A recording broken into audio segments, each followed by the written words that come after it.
बच्चों, आज हम करेंगे हिंदी बाल महाभारत का पांचवा पाठ, कक्षा 7वीं का। इससे पहले हम पूरे 4 पार्ट की वीडियो पहले ही अपलोड कर चुके हैं,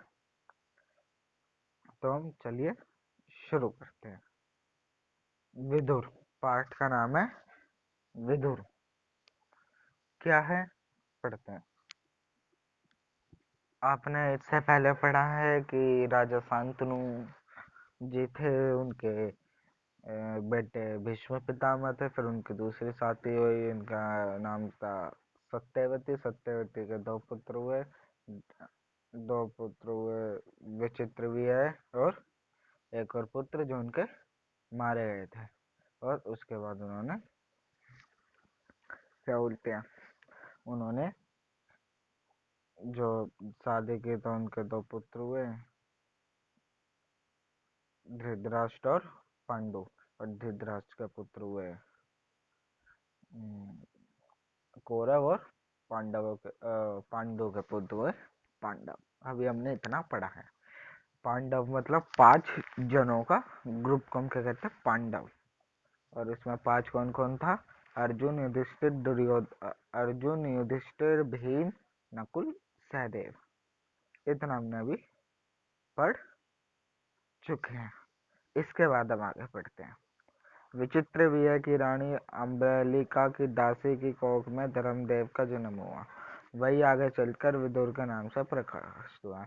मतलब विचित्र भी है कि जो रानी थी, उसकी दासी जो थी, उसका एक बेटा हुआ जिसका नाम था धर्मदेव, जैसा हम आगे जाके विदुर के नाम से जानेंगे। धर्मशास्त्र तथा राजनीति में उनका ज्ञान अथाह था। वे बड़े निष्पक्ष थे, क्रोध उन्हें छू तक नहीं गया था। युवा व्यवसाय में पितामह भीष्म ने उनके विवेक तथा ज्ञान से प्रभावित होकर उन्हें राजा धृतराष्ट्र का प्रधानमंत्री नियुक्त कर दिया। मतलब जो धृतराष्ट्र थे, उनका उन्हें क्या बना दिया? प्रधानमंत्री बना दिया। मतलब सारे मंत्रियों का प्रधान बना दिया। जिस समय धृतराष्ट्र ने दुर्योधन को जुआ खेलने की अनुमति दी,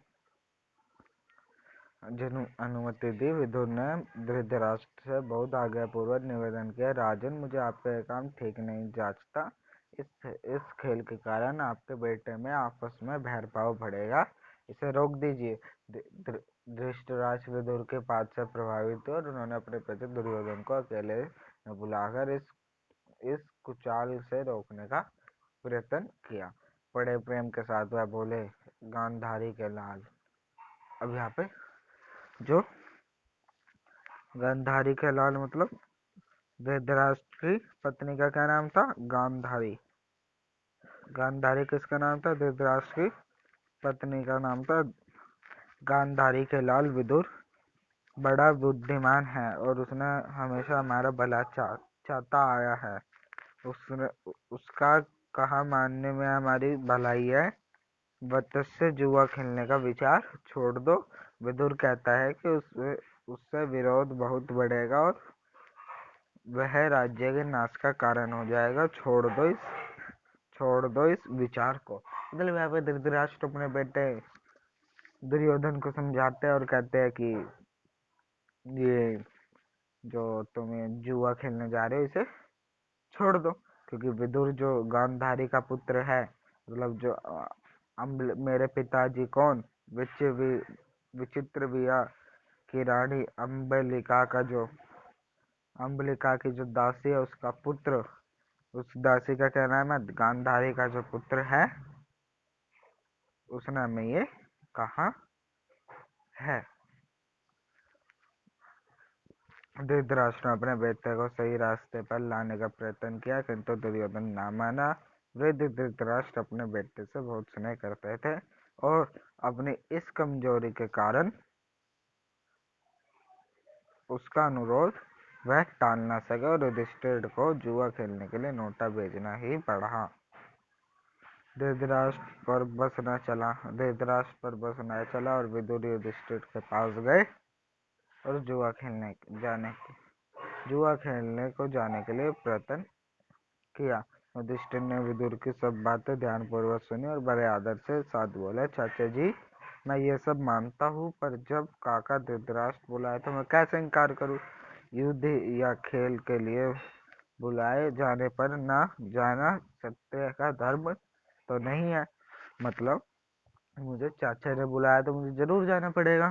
क्यों क्यों जाना पड़ेगा? क्योंकि ये हमारा धर्म है। यह कहकर युधिष्ठिर क्षत्रिय कुल की मर्यादा रखने के लिए जुआ खेलने गए। ये विदुर का पाठ है। ये है विदुर की कहानी और विदुर का जन्म कैसे हुआ और उसने अपनी कैसे बाध्यकारी दिखाई। और ये जो जुआ था ना, ये जुआ आगे जाके और एक चौसर के खेल की बात भी आएगी। ये जुआ आगे जाके महाभारत के युद्ध का कारण बना था। सबसे बड़ा कारण जो 50% जो कारण था वो यही था। आशा करता हूँ आपको ये पाठ अच्छे से समझ में आ गया होगा। अगर आपको ये पाठ अच्छा लगा तो हमारे चैनल को सब्सक्राइब करें, शेयर करें, लाइक करें और भी बच्चों को पढ़ाएं, क्योंकि ज्ञान बांटने से ज्ञान बढ़ता है। अगर आपकी कोई भी परेशानी है तो आप हमें कमेंट करके बताएं, हम उसे अगली वीडियो में सम्मिलित करने की कोशिश करेंगे, या फिर अगला जो हमारा रिवीजन सेशन चलेगा उसमें हम करेंगे। तो thank you for watching. Bye. जय हिंद, जय भारत।